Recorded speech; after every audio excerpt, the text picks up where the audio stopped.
ating tanim na sitaw. Ang lalaki na nila. Nandito kami sa sports complex. Kahit tunog lang daw kilala niya. Tapos nililista niya. Good morning. For breakfast, magluluto ako ng champurrado. Sinalang ko na yung malagkit. And then, ito yung gagamitin natin. Binito ni Mal sa summer. Tapos kailangan nating brown sugar. Bibili pa siya ng powdered milk, pero may evap milk na kami.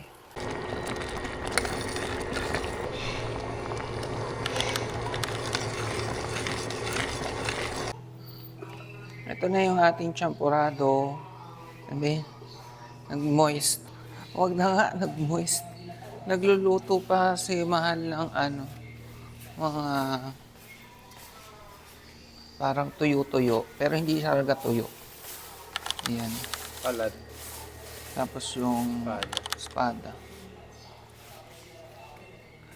Bali total of 5 tableya yung nailagay ko.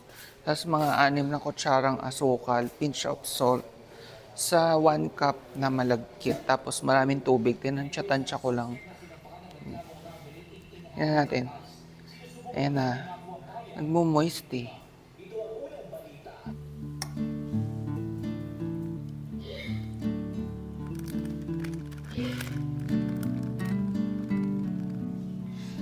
Ayan na ang ating champurrado.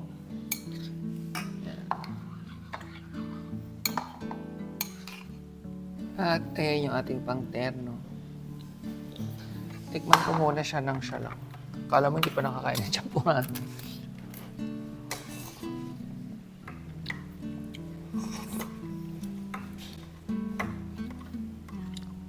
Tapos yung may, ano tawag dito? Palad? Palad. Sakto lang yung alat niya. Parang lutong. Nabigay na ni Mahal yung chili garlic dun sa landlady namin. Tapos binigyan niya kami ng papaya. Tsaka sili uli. Ayan, papahinugin natin. Medyo hinog na eh. Tapos ito yung sili. Yung parang demonyita ata ang tawag dito. Yun yung sabi ni Mahal. Pero hindi ako sure kung ito nga yun. Ayan. Iipunin ko yan. Tapos pag dumami, gagawa ulit tayong chili garlic. Actually, may sili din dito sa labas. Yun na tayong labuyo. Sobrang nililiit nila. Yun pwede. Tapos, i-update ko kayo dun sa tanim nating mushroom. Di ba 4 yun? Yung 3, nagkaroon ng itim-itim. Sabi ni Kat, baka contaminated, kaya gano'n. Ayan na siya. Di ba? So, yung mga tinanim namin ni Mama, yung yung corn, parang mamamatay. Ayan, may pahabol pa ilang lady namin na na kamatis. Ayan, sakto magmumunggo ko mamaya. Pang lalagay natin to dyan. Thank you kay Ate Iyana. Ito yung sabi ko sa inyong siling labuyo. Dami na ang bunga eh. Pagka iipunin ko yan. And update dun sa ating bougainvillea. May mga bago siyang bulaklak. Ayan. Sorry, dami namin basura. Itatapon namin yan tomorrow. Papatapon. Ayan. Bagong bulaklak yan. Ito, tumutubo pa lang. Ito, magkakaroon din. Yung rose, hindi pa. Pero may mga bagong dahon. Si Bruce din. Medyo natuyo siya kasi naiwan to eh. Pero may mga bagong dahon na rin siya. At may isa pang sili dito. Namumulaklak na din. Ayan, may bulaklak. So, since maaga pa, tutuloy ko muna yung pagdadamo kahit mga 30 minutes. And then, maliligo ako. Or papaliguan ko muna si Panther. Tsaka si Winnie siguro. Tapos maliligo ako, tsaka ako mag-work. Konti lang naman yung work ko for today. Si Mahal nag-work na. So, ang dami ko nang nadamuhan kaso unti-unti na rin silang tumutubo kasi it's been a week. Pero parang 4 days o 5 days ko lang yan dinamuhan. Pwede na, no? Hindi na kailangan i-upa. So, dito na tayo sa likod. Ayun, update ko pala kayo dun sa tanim. Ito na yung ating tanim na sitaw. Ang lalaki na nila. Pero ito, I don't know, baka sampalok? Mga sampalok no? Nagdala rin kasi akong buto ng sampalok baka na iwan din. May kumain dito ng bayabas na ibon, Naiwan pa yung balahibo niya. Bayabas ba to? Oo nga. Nagdala ng bayabas yung ibon dito. Ito yung corn. Isa, dalawa, 3 puno na lang natitira. Namatay na sila. May mga damo. Bunutin ko na yung damo.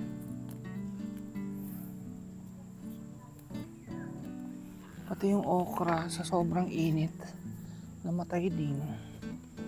Hindi ata bagay dito yung okra. Ayan. Okra yan. So, may buto pa ako ng okra doon. Itatanim ko siya somewhere na malilim. Yung hindi buong araw maiinitan. Dito kasi exposed siya lagi. Pag yung mainit na yung araw mamaya, exposed to ng matagal. Ito hindi kasi natatakpan siya ng puno nito. Tapos yung may exposed area na yun, tumatama yung ilaw dun, yung sun rays. So hindi ako dyan magtatanim ng okra. Tsaka yung mais siguro sa iba ko itanim. Pag nakabili na ng mais, pero yung okra, pwede na ako magtanim kasi may buto pa ako dyan. Pero anyway, ito ngayon yung dadamuhan ko. Itong part na to.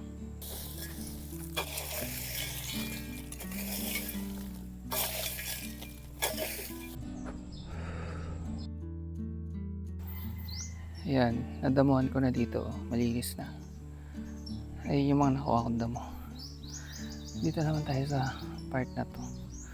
Pero maraming basura dito so gagamitan ko nito para matambak ko yung basura doon sa isang lugar doon.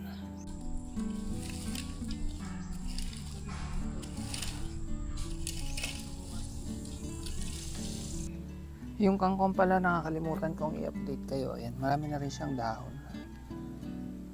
Pati yung kamote. Ayan. Itong gabi, tanim na nila today nung dumating kami. Pero lumalago na rin siya. So, ayan lang muna yung nagawa ko. Pagod na kayo. Bukas naman. At marami pang gagawin. May work pa ako. Napaliguan ko na si Panther. Mabango na yan. Siya lang kasi may work pa ako at naligo na rin ako. Nag-decide ako na, di ba binigyan kami ng kamatis nung landlady namin, ang dami tapos mahihinog na. So magkikinamatis ang tokwa na lang ako for lunch para magamit na natin siya. Siguro magtitira lang akong 2 pang munggo tomorrow. Tapos yung the rest, sa kinamatisan. Kasi kailangan doon, di ba, maraming kamatis. Hinog na siya So, kaysa mabulok, gamitin na natin. Anyway, ako yung mag-work na. Yung work ko naman, mga 1.5 hour lang. So, may time pa ako magluto, mami. Konti lang yung task ngayon It's 9:56 pa lang So, mga 11:30 tapos na ako. Or before mag-11:30, mga past 11. Tapos yun, makapagluto pa ako.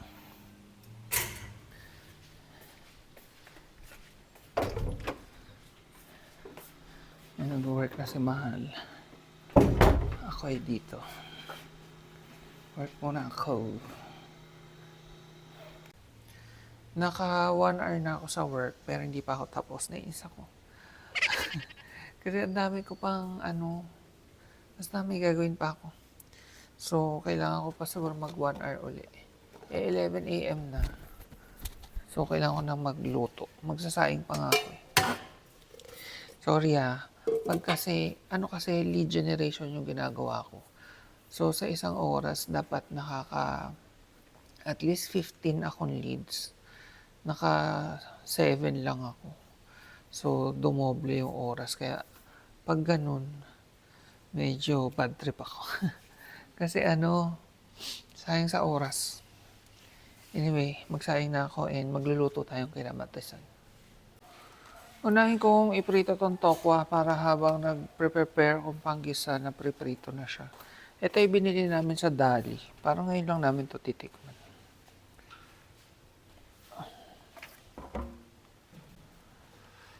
Hindi ko rin alam kung magkano siya. Hindi ko tinignan yung resibo. Pero I'm sure mura to kasi mura naman dun. Season ko na rin siya ng salt and pepper para may konting lasa ng ating tofu.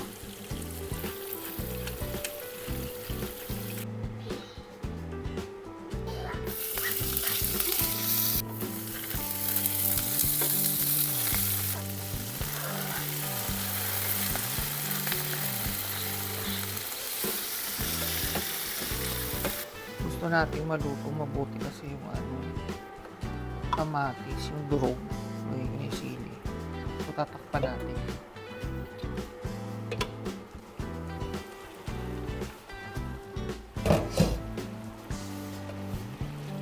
Yan, durog na yung ating kamatis. Then, titimplahan ko na ng toyo tsaka oyster sauce. Tansya-tansya lang.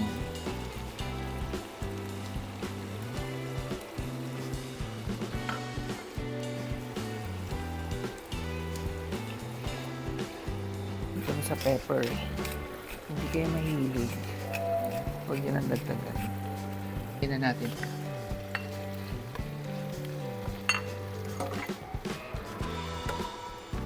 Absorb pa ng tofu yung sabaw niyan, kaya magiging malapot pa yan. Ito na yung ating kinamatisan. So, kakalagay ko lang ng itlog. Mix natin para magkalasa din siya. Ayan.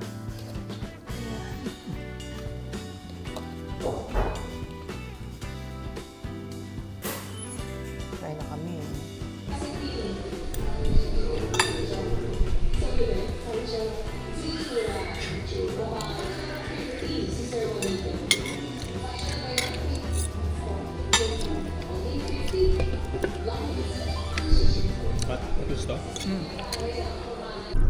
Magandang hapon, kami magwo-walking sa Batangas Sports Complex. First time niya dun. Ako pumunta kami dun nung tinignan namin to, pero hindi siya nag-walking. Ako, nakapag-walking na ako dun 2 times. Dito na kami, mainit pa dun sa Ovad. Yun lang yung hindi maganda dito kasi pag masyado ka maaga, mainit pa doon. So dito muna kami maglalakad yung papuntang gate para hindi tayo mainitan. At titingin-tingin ng bird sa mahal kahit nakikinig. Nandito kami sa sports complex. Kahit tunog lang daw kilala niya, tapos nililista niya. Mamaya may maganda yung sunset dito. Pangalan niya dito. Itong punong to, ang ganda. Hindi lang ma-justify nung camera ko eh. Pero ayan, nalalagas yung dahon niya. Tapos puro bulaklak yung natitira. Tingnan ko nga kung ma-close up sa inyo yung bulaklak. Malayo. Hindi kaya. Pero ang ganda niya.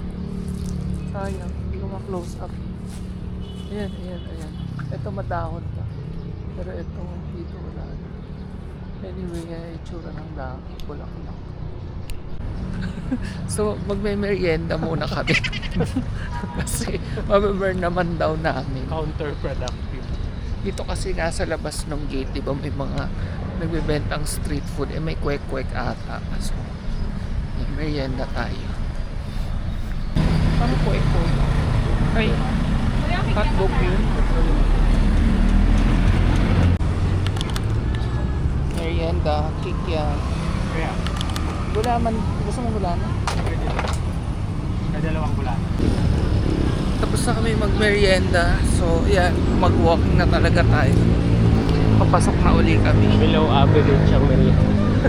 Oh, hindi masarap yung fishball. Kahit yung sauce man lang sana masarap. Oo nga eh. Pero pati yung gulaman parang kinanaw. Kulang sa ano. Kasya lang naman yun. Pero maganda din naman siya.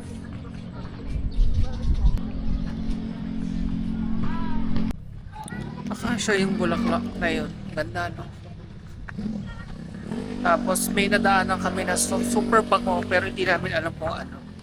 Parang ginagamit sa mga pabango yung bulaklak. Nakaka almost 4,000 steps na kami.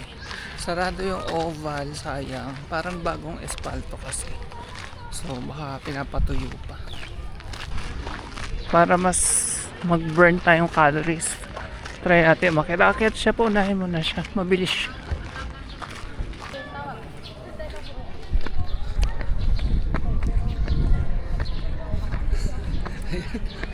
Kaya ko naman ata, hindi naman siya ganun kahirap.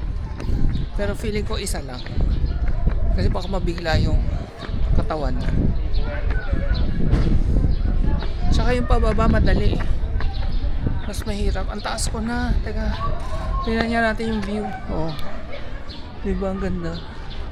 Malapit na mag-sunset. Nandito kami sa Toktok. Yan yung bababain natin. Naka 5,000 steps na kami. Okay na yun. Mahigit isang oras na rin or 1 hour na. Pero may dumating. May dumating doon. Ice scramble. Non-negotiable ko yung ice cream. Babay sa calories na na-burn natin. Tamis. 50 pesos. Sayang, hindi nakita yung sunset. Ang ganda kanina, orange. Kahit muna kami sa bigay na motor. Ilalim ng puno. Bahay na nga pala kami and for dinner, nagluto si Mahal ng breaded na crab stick. Ayan. Tapos may natira pa kaming lumpiang bangus yung binili namin sa palengke. Ang sarap nito. 40 pesos lang siya last time yung isang pack. Pero feeling ko magtataas na kasi nga lahat naman mahal na yun. Tapos nagluto ako ng yang chow. Yan. And then teternohan natin ng aking chili garlic. Yan. By the way, itong nabili namin sa gulaman sa Dali. Ay, napakasarap. Kulang na lang sago. Ito, tinimpla ko siya. Tinikman ko na nung tinimpla ko.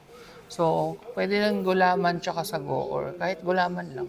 Pwede ngang nata de coco eh. Masarap pa kaysa doon sa nabili namin kanina.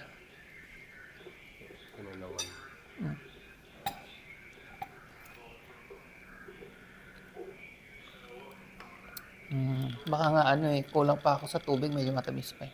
Pero ang dami namang yelo, pag natunaw yung yelo, sakto na. Sarap.